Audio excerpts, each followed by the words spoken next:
Khawvel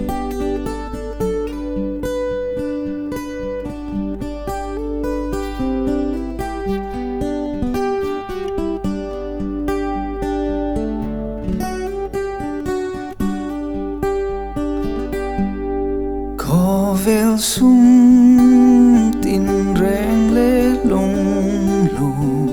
ka di lo nom sak na ne ru môi le thiang him na chu ka di zo chung zong ai chuan lom na khát ru thiang lim a môi tu tin par ain phak dài vor ru thiang lim chuan aning lo tlai ni lenin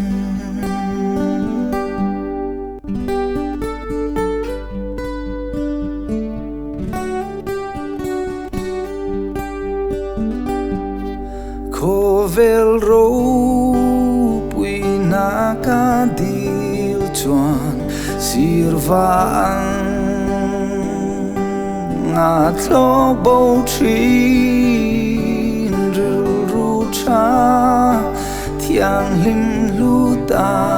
chuan kum tloang chen min nem thei lom na khát ru thiang lim a môi tu tin par ain phak dài vor ru thiang lim chuan aning lo tlai ni lenin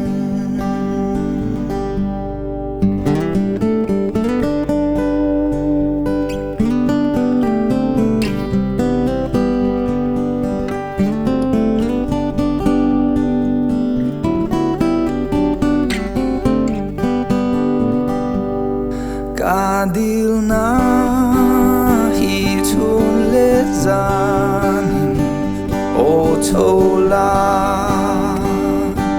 phak lang in no pathia chan dam tu zara min pero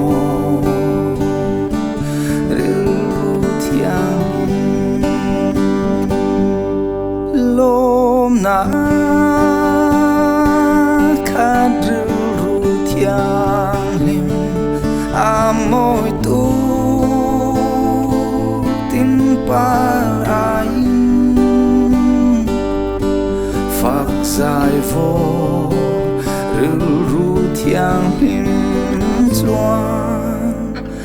aning lo tlai ni le